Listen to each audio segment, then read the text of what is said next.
Hey everyone, and welcome to Level Up English Podcast. I'm Samantha, and it's great to have you here. Our mission is simple. Don't just learn English, learn in English.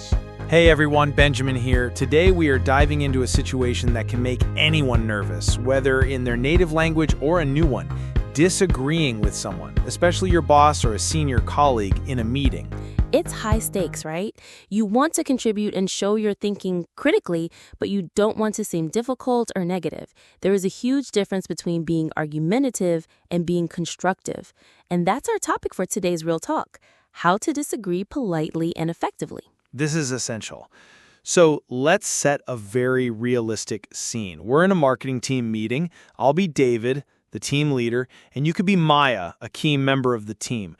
We're discussing the launch of a new app feature. Got it.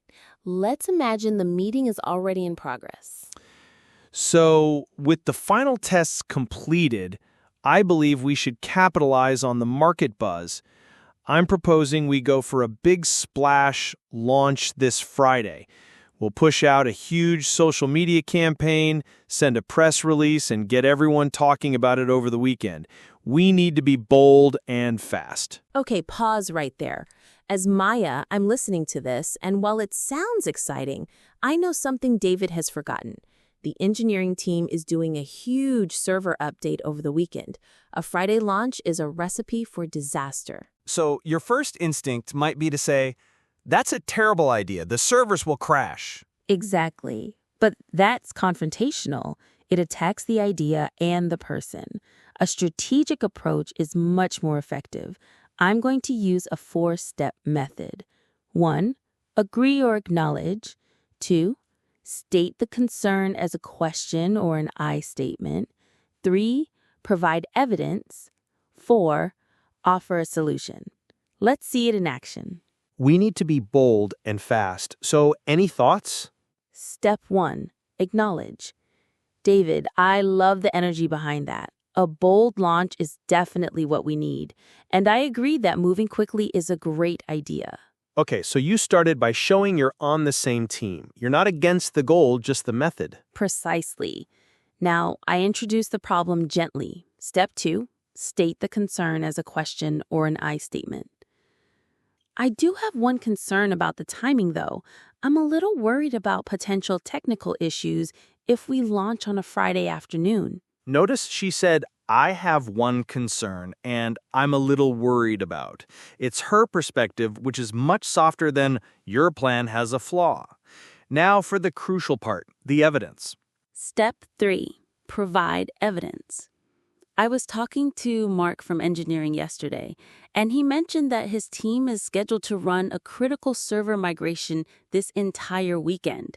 This means if we hit any bugs or traffic overload from the launch, we might not have the technical support we need until Monday morning. And that is the key. It's not just your opinion. It's a fact.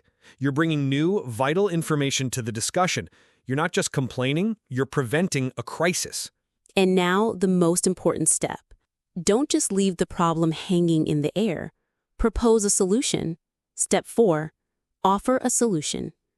Building on your idea of a weekend buzz, what if we reframe the timeline slightly? We could launch the social media teasers on Friday to get people excited, and then push the actual feature live first thing Monday morning once the servers are stable. That way, we get the best of both worlds. The weekend hype, and a technically safe launch. Wow, okay, as the team leader, my reaction to that would be relief and gratitude, not anger. Let me respond as David. Maya, that's an excellent point. Thank you for flagging that. I was completely unaware of the server migration. That would have been a disaster. I think your proposed solution is much stronger and safer. Let's go with that plan. And there you have it. Disagreement becomes a collaboration. We didn't just avoid a problem, we actually created a better, more robust plan together.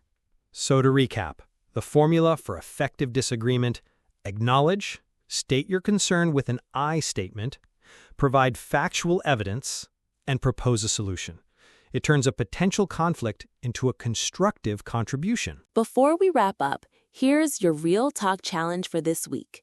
The next time you're in a discussion, even a casual one with friends about what movie to see, and you have a different opinion, practice the 4-step formula. 1. Acknowledge.